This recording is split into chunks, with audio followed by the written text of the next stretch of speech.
Hey, what's up everyone? My name is Greg and welcome back to the channel. First of all, I do have to say that this was our most difficult project we had to do for 2021. First of all, this table wasn't poured by us. This table was poured for a workshop by one of our suppliers and clients, and the table was basically just sitting at their shop, and they approached me and asked me if I would be so kind to finish the table for them. And I want to take you on this journey of the steps and methods we took in finishing this Waterfall Epoxy river table. First of all, starting off, we got the table in our shop and we started off sanding our table with our ROTEX machine with an 80 grit sandpaper, just to remove all the CNC marks on our table. Then we moved to cutting our slab to its final size by using our FESTOOL track saw. This machine is an absolute beast and it cuts like butter. This is an absolute must in any woodworker's shop. Moving to the 45 degree that will form the 90-degree angle on your waterfall table, you'll see the steps I'm taking here is I'm marking a 45-degree angle, then I'm marking the 90-degree angle, then the other side for the 45, and you'll see I'm making two marks because always remember to make provision for the thickness of your blade. And also remember guys, this is the first 90-degree joint I have ever done, so this is a first for me. And as I went on with this project, I figured out everything as I was finishing this table. Doing a 90-degree corner cut like this, I figured that doing your vertical cut first, and after doing the vertical cut, moving to my two 45-degree angle cuts. And there's a reason why I done it in this specific order. And always remember that doing this cut, the thickness of your blade plays a massive role. After doing my vertical cut, then I moved to my two 45-degree angle cuts.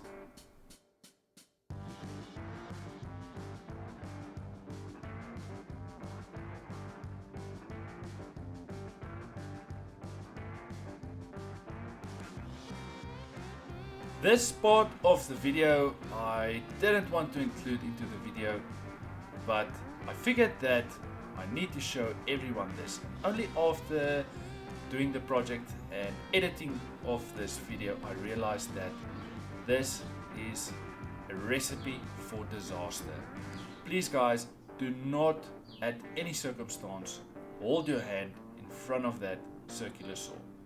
This is definitely a big no-no for me, and this is a good thing because we can obviously learn from our mistakes. Moving to the next part of our project, and that is making markings where I have to cut with my Domino machine for my dominoes. And the only tip I can give you is to not cut domino holes in the epoxy section of your table. This is quite critical because once you apply your oil, you will definitely see that there's a wooden domino sitting in the middle of your epoxy. So only add dominoes to the wooden section of your table.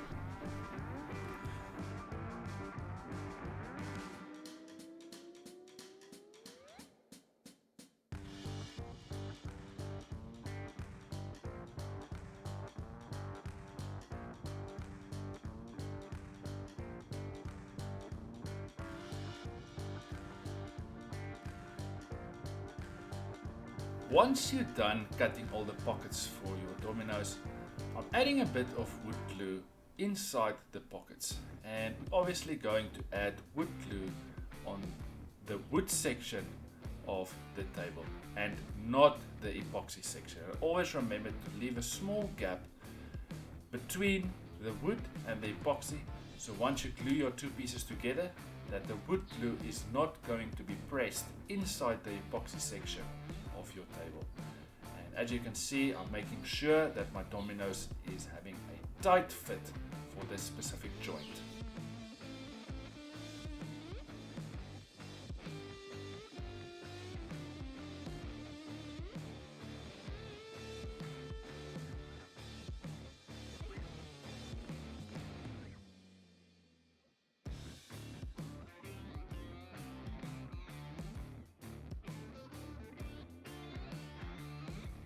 And on the epoxy section of this joint, I'm making sure to add the same epoxy I'm using for my table on this specific joint, just to help the bond between these two wooden slabs to stick like, well, better than super glue.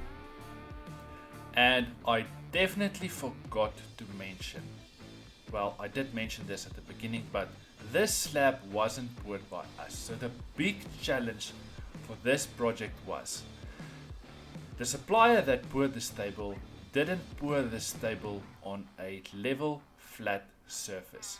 Now what does that mean? It means that this table basically came out like a banana.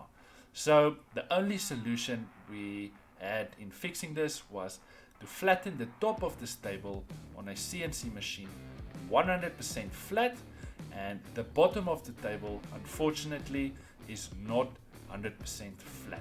Like I mentioned, it's basically like a banana, and that made this joint insanely difficult to do, and it wasn't sitting 100% flush like a 90-degree corner.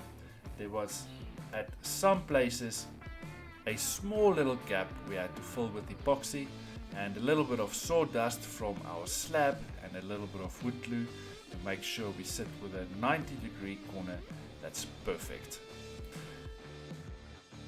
Just finishing sanding my table off with a 320 grit sandpaper with my FESTOOL ETS5 finishing sander. This is an absolute beast of a sander. It's got a super stable shaft. We're basically using this machine up to 5 to 6 hours each day without overheating. Moving to the next part of my project, I am just giving my table a small 45-degree chamfer right around using my FESTOOL OF1400 router. Cuts like, well, a hot knife through butter. Absolute beast of a machine.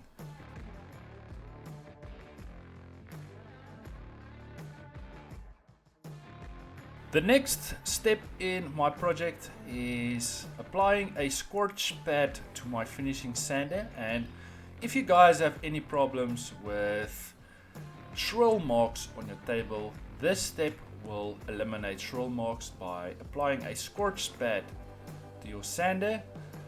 And it's important to use a finishing sander for this step. Finishing sanders are designed for finishing. Moving to the last part of my project, and that's applying oil to my table. And as you can see, take a moment, breathe it in, breathe again. Yes, man, Odie's oil is by far the best smelling oil you will ever get in the world on the market. Absolute smells like, I don't know what it smells like, but it smells like Odie's oil.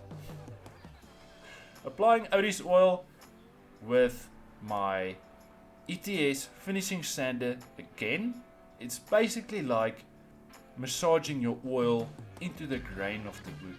And if you are ever going to attempt this step, remember to put your machine on a low RPM and remove your dust extractor from your machine.